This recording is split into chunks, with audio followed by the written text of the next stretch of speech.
Hello everyone, I welcome you all for the today's session of Daily Current Affairs. How are you all? I hope you guys are doing well. So before we begin with our session, let me give you an overview of our session.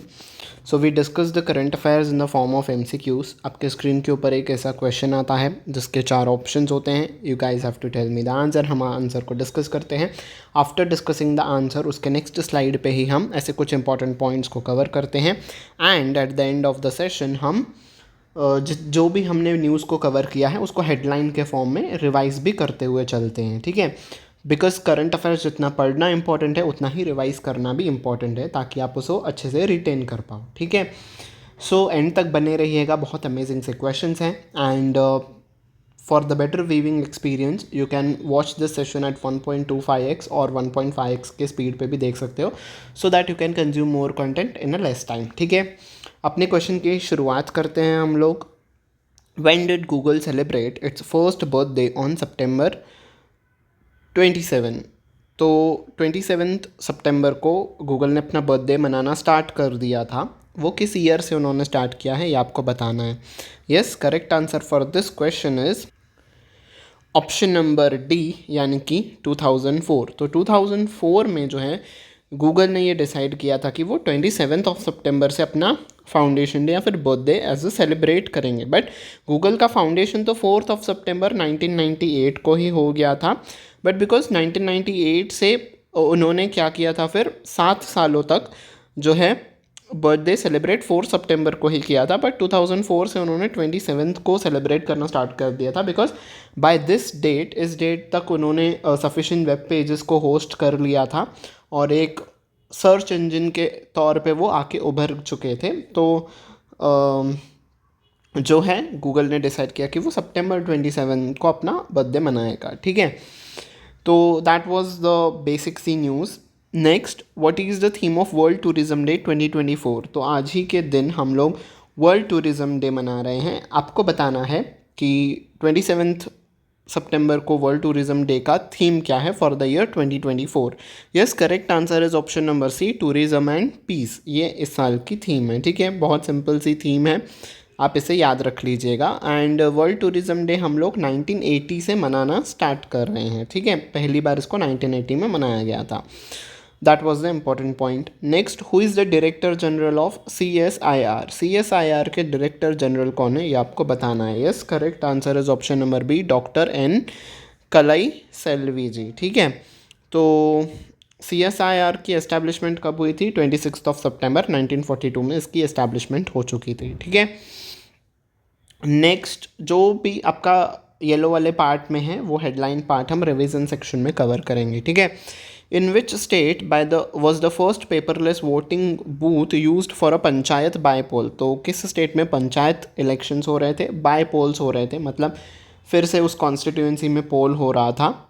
For some reason जो उनका main पोल होगा वो cancel हो गया होगा किसी कैंडिडेटर के death के वजह से या फिर कोई और रीज़न के वजह से, तो बाय पोल्स हो रहे थे. आपको बताना कि किस स्टेट में पहली बार पेपरलेस, पूरी की पूरी पेपरलेस इलेक्शन कंडक्ट की गई.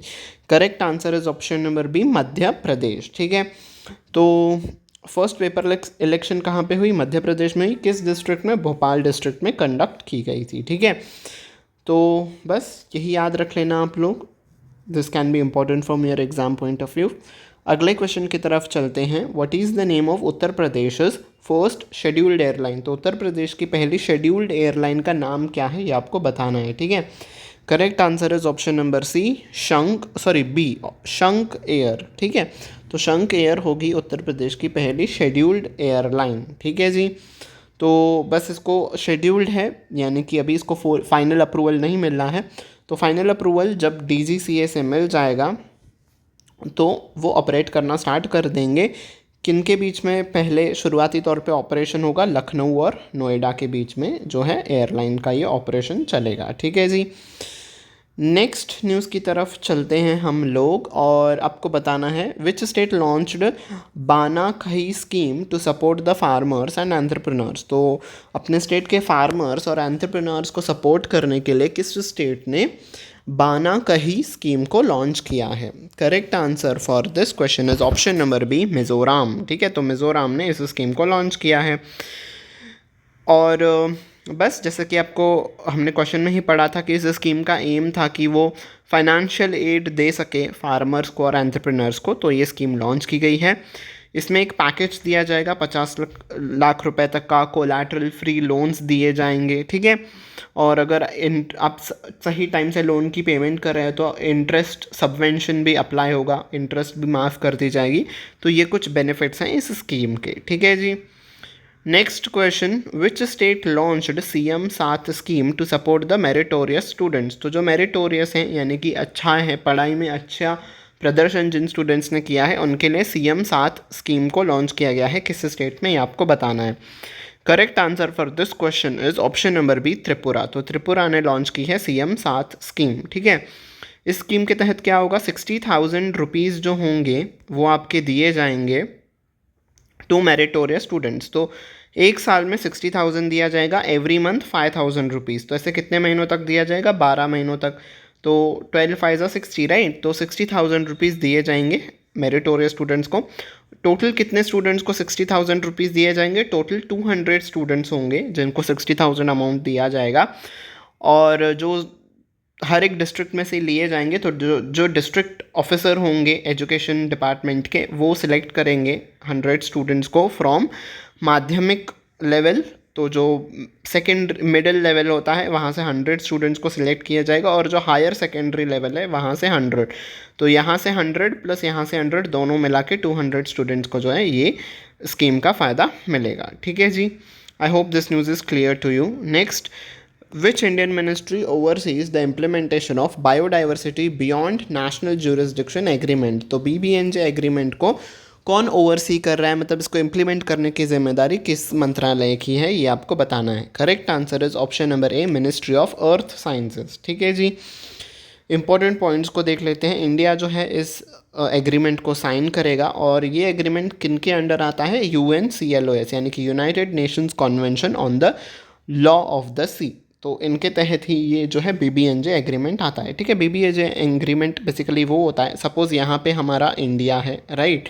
इसके आगे जो वाटर है, जो समुद्र का एरिया है इंडिया का, अप टू 200 नॉटिकल माइल्स जो है इंडिया अपना जो है पावर रख सकता है। आफ्टर जो 200 माइल्स के बाद यहाँ पे उसके बाद का जो एरिया होगा, हम इसे क्या कहते हैं, हाई सी कहते हैं, ठीक है।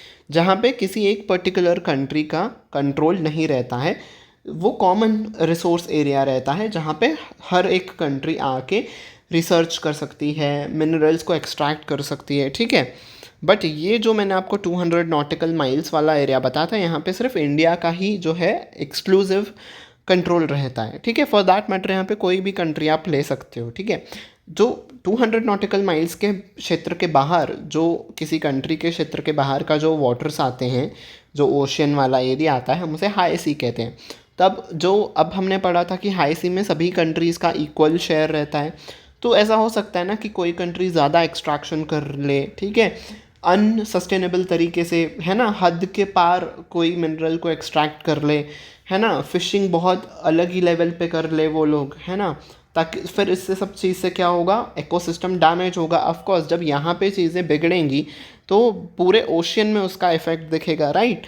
तो इसी वजह से जो हाई सी वाला एरिया होता है, यहाँ पे ओवर एक्सट्रैक्शन ना हो मिनरल्स की, सही चीज़ों से हर एक कंट्री वहाँ पे बर्ताव करे, इसीलिए BBNJ एग्रीमेंट को जो है लाया गया है UNCLOS के द्वारा, ठीक है। जब इस एग्रीमेंट कब से ये लागू हो जाएगी, जब 60 कंट्रीज़ इसको रैटिफाई करेंगे, ठीक है, यानी कि ऑफिशियल तौर पे वो अपना लेंगे। उसके 120 डेज़ के बाद ये कंट्री एग्जिस्टेंस, ये जो है एग्रीमेंट एग्जिस्टेंस में आएगा। फ़िलहाल आई थिंक 9 कंट्रीज़ ने रैटिफाई कर दिया है और 180 कंट्रीज़ ने साइन किया है, ठीक है। उन्होंने बस साइन किया है कि हाँ हम इसमें इंटरेस्टेड हैं।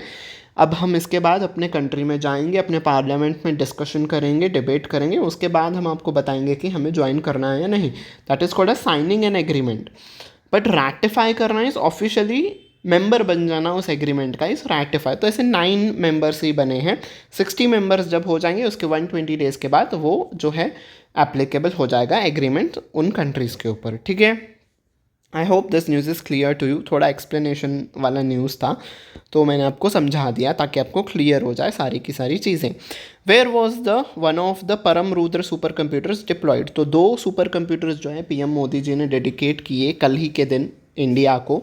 तो उसमें से कहाँ पे आपको बताना है, इनमें से किस जगह पे एक सुपर कंप्यूटर डिप्लॉय किया गया। Yes, correct answer is option number B, Kolkata. ठीक है, तो कोलकाता में जो है डिप्लॉय किया गया था और 3 लोकेशंस पे ये डिप्लॉय किया गया था, पुणे में, दिल्ली में और कोलकाता में। ठीक है, तो किस मिशन के तहत ये जो है सुपर कंप्यूटर्स दिए गए थे? National super computing mission. ठीक है, तो याद रख लेना ये सुपर कंप्यूटर्स हमारे जो वेदर फोरकास्टिंग है उन कैपेबिलिटीज़ को बहुत ज़्यादा इंक्रीज़ कर देगा, राइट। ठीक है, I hope this news is clear to you. अगला question, who launched the bilingual web portal Vision Next. तो विजन नेक्स्ट जो एक बाईलिंगुअल वेब पोर्टल है, यानी कि 2 लैंग्वेजेस आप इस पे यूज़ कर सकते हो, बेसिकली इंग्लिश और हिंदी होगा आई गेस। तो इसको किस मंत्रालय ने लॉन्च किया है? Correct answer is option number A, union minister of textiles ने इसे लॉन्च किया है। ठीक है, vision next is first India's first trend insight and forecasting lab. तो ये एक लैब है विजन नेक्स्ट करके, जिसमें ट्रेंड्स और फोरकास्टिंग लैब है। यहाँ पे ट्रेंड्स को डिस्कस किया जाता है और फोरकास्ट किया जाता है। बेसिकली इसी लैब का पोर्टल भी लॉन्च किया गया है कल ही के दिन। ठीक है, आई थिंक ये जो लैब है 2018 में इसका जो है इनाग्रेशन हो चुका था। वेब पोर्टल जो है वो कल ही के दिन लॉन्च किया गया। ठीक है, और किसने लॉन्च किया? गिरिराज सिंह, जो हमारे यूनियन मिनिस्टर ऑफ टेक्सटाइल्स है, इन्होंने लॉन्च किया है। तो मंत्रालय कौन चेयर कर रहे हैं ये भी आप ध्यान में रख लीजिएगा। ठीक है, अगले क्वेश्चन की तरफ चलते हैं। Which company signed MOU with the rubber research institute of India. तो रबर रिसर्च इंस्टीट्यूट कहाँ पे सिचुएटेड है? कोट्टयम, केरला में सिचुएटेड है, राइट। तो इस इंस्टीट्यूट के साथ किस ऑर्गेनाइजेशन ने MOU साइन किया है ये आपको बताना है। Correct answer is option number A, Indian oil. तो इंडियन ऑयल ने MOU साइन किया है rubber research institute of India, जो कि कोट्टयम केरला में स्थित है। ठीक है, रबर रिसर्च इंस्टीट्यूट कब एस्टैब्लिश किया गया था? 1955 में एस्टैब्लिश किया गया था। और this MOU will enhance research on using rubber process oils and tyre products. तो टायर प्रोडक्ट्स के बनाने में ये MOU जो है हेल्प करेगा। ठीक है, I hope this news is clear to you. ठीक है, next, which plant will start exporting locomotives in 2025। तो इंडिया में कौन सा है वो प्लांट जो कि 2025 तक लोकोमोटिव्स यानी कि जो इंजन्स होते हैं रेलवे के, जो इंजन्स होंगे वो एक्सपोर्ट करना स्टार्ट हो जाएगा। किस प्लांट से? Yes, correct answer is option number A, Marhowrah plant. ये कहाँ पे स्थित है? आपका बिहार में स्थित है। ठीक है, तो यस, वैप, TEC, JV और इंडियन रेलवेज़ ने मिल के जो है एक प्लांट को सेटअप किया है जिसका नाम था मारवोहरा प्लांट, और उसी प्लांट से जो है 2025 तक एक्सपोर्ट करने का जो है एम रखा गया है लोकोमोटिव्स को। ठीक है, तो जैसे कि मैंने आपको कहा कि ये प्लांट बिहार में लोकेटेड है। ठीक है, अभी सेशन ख़त्म नहीं हुआ है, हम अगले क्वेश्चन की तरफ चल रहे हैं। But on this note I want to tell you guys that अगर आपको ये सेशन पसंद आ रहा है तो लाइक बटन पे प्रेस कर दीजिएगा and don't forget to share it with all your friends. जैसे कि आप देख ही सकते हो हम इस सेशन में सभी न्यूज़ को कवर कर रहे हैं। तो आपके फ्रेंड्स कोई भी कॉम्पिटिटिव एग्ज़ाम के लिए प्रिपेयर कर रहे हो, SSC हो, UPSC हो, रेलवेज़ हो, डिफेंस हो, for that matter insurance exam हो, बैंकिंग एग्ज़ाम हो, जहाँ पे भी करंट अफेयर्स का यूज़ आएगा, for that matter state PCS exams हो, जहाँ पे भी करंट अफेयर्स का यूज़ आएगा आपके लिए सेशन बहुत ही हेल्पफुल प्रूव होगा। So don't forget to share, subscribe button पे प्रेस कर देना, बेल आइकन पे भी प्रेस करना ताकि आने वाले क्लासेस की नोटिफिकेशन आपको टाइम टू टाइम मिलती रहे। ठीक है, अभी डिफेंस सेक्टर से भी कुछ न्यूज़ आएगी, तो डिफेंस वाले एस्पिरेंट्स आपके लिए that news is super important, तो सभी लोग एंड तक बने रहिएगा। ठीक है, Ashutosh Gowariker was appointed honorary chairman of which film festival. तो ऑनररी चेयरमैन के तौर पे आशुतोष गवारीकर जी को अपॉइंट किया गया है किस फिल्म फेस्टिवल के ऑनररी चेयरमैन के तौर पे? Yes, correct answer is option number B, Ajanta Ellora international film festival. ठीक है, ये फेस्टिवल जो है कब होगा? जनवरी 2025 में होगा। किस जगह पे होगा? औरंगाबाद, जिसका न्यू नाम है छत्रपति संभाजी नगर, महाराष्ट्र में जो कि स्थित है, वहाँ पे ये फिल्म फेस्टिवल होगा। ठीक है जी, I hope this news is clear to. मैं जो आपको ये पॉइंट्स बताते जा रहा हूँ उसको आप नोट भी कर सकते हो। ठीक है, ताकि जो है आपकी आंसर राइटिंग में, जो बेसिकली यूपीएससी वाले एस्पिरेंट्स होते हैं, उनके आंसर राइटिंग में आपको ये पॉइंट्स बहुत ज़्यादा हेल्प करेंगे, ठीक है। Next question, Bhukya Yashwanth Naik from Telangana created history by becoming the youngest to scale which peak. तो इन्होंने किस माउंटेन के पीक को चढ़ा है और ये यंगेस्ट बन गए हैं, उस माउंटेन पीक को चढ़ने वाले व्यक्ति बन गए हैं, यंगेस्ट व्यक्ति, सबसे कम उम्र वाले ये व्यक्ति बन गए हैं इस पीक को चढ़ने वाले। तो आपको बताना है कौन है वो। बखोया यशवंत नायक तो हैं, इन्होंने किस पीक को चढ़ा है, यस ये आपको बताना है। Correct answer is option number C, Gorichen जो माउंटेन पीक है इसको चढ़ने वाले ये यंगेस्ट व्यक्ति बन गए हैं, ठीक है। कहाँ पे ये स्थित है ये आपसे पूछा जा सकता है। अरुणाचल प्रदेश में ये स्थित है और इंडिया का 12th हाईएस्ट पीक है, ठीक है। शायद आपसे ऐसे क्वेश्चन पूछा जाए कि बहुखाया यशवनाथ नायक जी ने गौरीचंद पीक को चढ़ा है, ये इंडिया की कौन सी नंबर की हाईएस्ट पीक है, या फिर ये कहाँ पे सिचुएटेड है। यूपीएससी में बेसिकली ऐसे क्वेश्चंस पूछे जाते हैं, स्ट्रेट फॉरवर्ड क्वेश्चंस नहीं होते हैं, तो ये पॉइंट्स आपके लिए इंपॉर्टेंट हो सकते हैं, ठीक है। इन्हें भी आप ध्यान से पढ़ते हुए चलिएगा।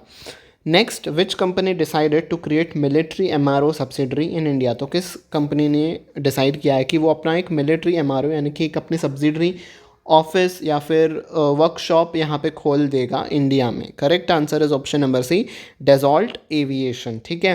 तो बेसिकली ये फ्रांस की कंपनी है और जैसे कि हमने बहुत कुछ इंपोर्ट किया है फ्रांस से डिफेंस वाले क्षेत्र में, तो उन जो भी डिफेंस वाले इक्विपमेंट्स हैं उनकी मेंटेनेंस करना, मरम्मत करना, रिपेयर करना, राइट, वो सारी चीज़ें होती हैं। तो हमें सब कुछ बहुत ही फ्रांस से मुश्किल हो जाता है उनसे तालमेल बिठाना इन सभी इक्विपमेंट्स को, एयरक्राफ्ट्स को रिपेयर और मेंटेनेंस के लिए। तो ये जो कंपनी है इन्होंने डिसाइड किया है कि ये इंडिया में ही अपनी एक सब्सिडरी खोल लेंगे ताकि इंडिया को हेल्प हो जाए उनके इक्विपमेंट्स के मेंटेनेंस में, ठीक है। I hope this news is clear to you. और डेजॉल्ट एविएशन सब्सिडरी है किस कंपनी की, DAMROI की एक सब्सिडरी है, ठीक है। I hope this news is clear to you. Defence वाले aspirants, that news is important for you guys, ठीक है। अगले न्यूज़ की तरफ आते हैं। Which country is the third in the Asia to legalise same sex marriage. तो सेम सेक्स मैरिज को लीगलाइज करने वाली एशिया में थर्ड नंबर की कंट्री कौन सी बन गई है ये आपको बताना है। Yes, correct answer is option number B, Thailand, ठीक है। तो दो कंट्रीज़ कौन सी हैं जिन्होंने पहले लीगलाइज कर रखा है सेम सेक्स मैरिज को एशिया में। फर्स्ट इज़ ताइवान और हाल ही में नेपाल ने भी लीगलाइज किया था, हमारी इंडिया की नेबरिंग कंट्री है, राइट। तो ये दो कंट्रीज़ हैं। थर्ड इज़ थाईलैंड जिन्होंने सेम सेक्स मैरिज को लीगलाइज कर दिया है। अब इसके तहत क्या होगा, जो भी हेट्रोसेक्सुअल कपल को जो राइट्स मिलते हैं वो सारे राइट्स अब होमोसेक्सुअल कपल्स को भी मिलेंगे। और ये रूल कब से इफेक्टिव हो जाएगा, जनवरी 2025 से ये रूल इफेक्टिव हो जाएगा, ठीक है। I hope this news is also clear to you guys. Next, which IIM ranked highest in the QS global MBA rankings 2025। तो QS ग्लोबल MBA रैंकिंग्स में जो है हाईएस्ट रैंक इंडिया से किसने प्राप्त किया है। Correct answer is option number B, IIM Bangalore, ठीक है। IIM अहमदाबाद नहीं है, बैंगलोर है, ठीक है, इसको आप याद रखिएगा। और ये जो ग्लोबल रैंकिंग्स थे इसमें ग्लोबली IIM बैंगलोर का रैंक 48th रहा और इंडिया में फर्स्ट पोजीशन पे रहा, ठीक है। बाकी 3 IIMs ने टोटल जो है इस लिस्ट में अपना नाम जो है अपना बनाने के कामयाब हुए। एक है IIM बैंगलोर और एक है IIM अहमदाबाद और है एक IIM कोलकाता, ठीक है, कलकत्ता जिसे हम कोलकाता भी कहते हैं। तो ABC से आप याद रखिएगा, इन तीनों IIMs ने जो है ग्लोबली टॉप लिस्ट में जो है टॉप 200 लिस्ट में अपना नाम शुमार किया है, ठीक है। I hope this news is also clear to you. So that was the last piece of news. I hope you have liked this session. If you have liked it, don't forget to hit on the like button. Don't forget to share it with your friends. और bell icon पे भी press कर देना ताकि आने वाले classes की notification आपको टाइम टू टाइम मिलती रहे। On this note, I take your leave until we meet next time. Take very good care of yourself. Bye bye everyone.